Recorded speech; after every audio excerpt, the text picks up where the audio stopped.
Hey everyone, this is Mr. Everything, and in this video I wanted to talk about what I think's the ultimate controller for the PS2.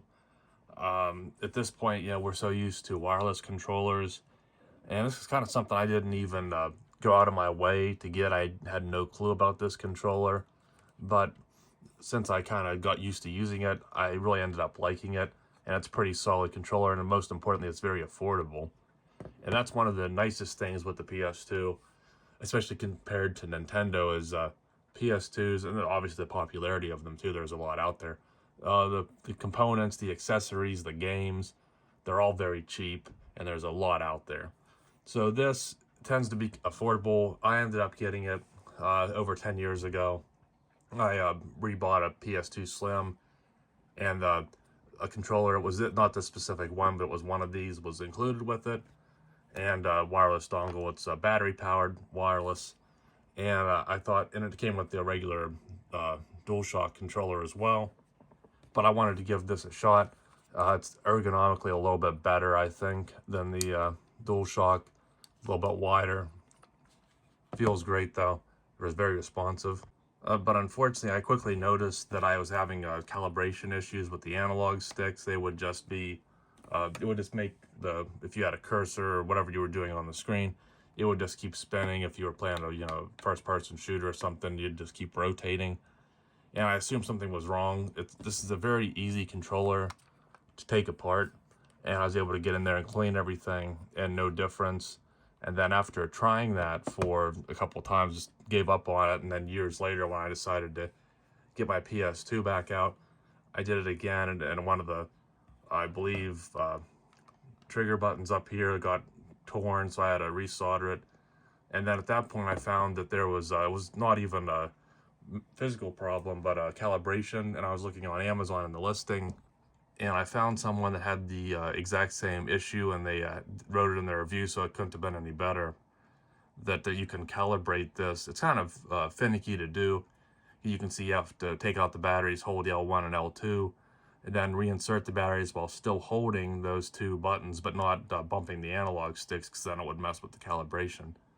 So that was the solution. Really glad I found that person that had that same issue and mentioned it. And then I was very happy with the controller, but due to taking it apart so many times, the membrane for these buttons, one of them started to stick, and I ended up looking for another one, and that's kind of where I started looking at the prices, and I ended up getting this one for just $8. And unfortunately, the thing is with all your older gen controllers, that when they were wireless and they had this separate dongle, usually you never can find both of them together, so that raises the price, and it usually ends up making these receivers cost more than the controller itself, because people still have the controller, but somehow they just lose the receiver. So fortunately, since I had the more expensive one, I was able to get this replacement one for $8, and I kept the old one, so I still have, some parts I can mix and match if this one would ever fail on me. And I did take this one apart carefully and cleaned it, so and everything looked good. The membrane still, this one had a lot less use on it. But that's the thing to check with these. Even when you get the bundle with the receiver, you're still usually well under $50. Sometimes I'll see them go for 20 or 30 with both. And again, you can find this controller usually under 15 by itself. And usually this receiver is even, $20. So it's not too expensive if you need to piece them together, and it's not even that bad when you get the whole bundle. And I even have seen these new in box, still in the original box, for well under $100. So if you really want to go brand new, not bad either. So again, the condition of this one's just fine. I like that it's a little bit wider. It reminds me more of the modern DualSense controller. It fits well in the hand. Everything works nicely. This isn't the greatest D-pad, but it's not awful either. Just kind of plasticky. And then these bumpers and triggers, which are really just buttons up here. These aren't the greatest, but remember at this time you have the PS2 DualShock. It wasn't any better either. It wasn't until the DualShock 3 that they actually had that pivoting trigger. So this really isn't that bad. And it is a little bit thick up here, but still my fingers rest on it comfortably. And you can see here the model. And then also Usually you can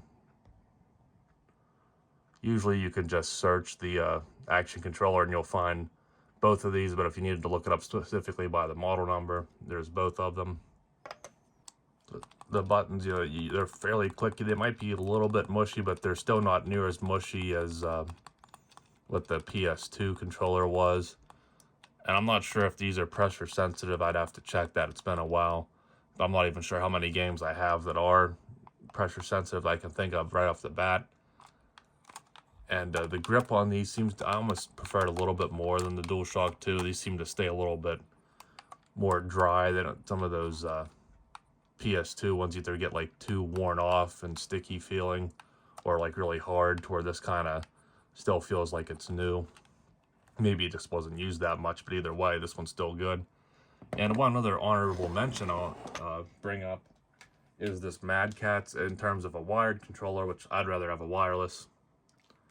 But I had one similar to this back when I had my first PS2 back in the day. And I saw this on eBay before I started wanting to use this wireless one again. And unfortunately, this is the micro one, which they didn't specify. I didn't know if there was a difference because the one I had was gigantic. And this is also a very comfortable controller. Not so much this small one, but this one has a better D-pad. And these buttons up here are a lot better. I would even say these are a little better too. And then you had that, I'm not sure if it was a turbo, but there's that macro, which I don't think I've used this controller very much. But you can see here the size difference. If you can find this in the full size one, it's one of the better options for wired. And you have this kind of neat braided cable with the clear jacket over it. It's nice looking. They give you a long enough cable too. Unfortunately, I just don't use it because it's the micro, so it's just way too small for me. Not bad if you need one to travel with. People still carry PS2s around. But yeah, I would, if you can find that full-size Mad Catz one, not a bad option for a wired controller. But with this one, the battery life's pretty good. It's, double A's, so and mine didn't leak, so that's always good too. They're easy to get to here, and you can either get maybe a cheaper pack of a large quantity of double A's, which will usually last longer, or you can go rechargeable, but some of those don't charge as much to a 1.5 volt, so then you end up having to charge them more often. And I find just putting 2 new batteries in it, I don't go through them that quick, but then I'm not playing PS2 all that much either. So I would say, although the factory DualShock controller isn't bad, and I still have mine and it's just fine, I think there's better options. Again, that Mad Catz Dual Force 2 Pro for a wired controller, it fits very good in the hand, similar to this. They're cheap and they're plentiful online. But then you want to get, I think would be the best one, and I'm sure there's other ones out there that are fine too, but just for this one, I didn't even consider looking for anything else. I know Sony didn't make any first party, wireless ones back then. But this one, it just works well. I'm happy with it. You can control your vibration here. I don't even remember what the mode was for. I don't think I used that one too much. That might have just been to turn off, on and off your analog sticks like the PS2 lets you do, but vibration. But it's basically, aside from that, it's just a standard DualShock controller configuration. And the best part about it, it's affordable. Again, there's a lot of options online, and you can't go wrong with it if you're looking for a wireless one. It's one of the few out there that's you can still find that's wireless and works, and it's affordable. So I'd at least say if you're looking for a PS2 controller, check this one out. It's my primary one, and I'm happy with it. So thanks for watching, and you'll see me in the next one. Have a good one.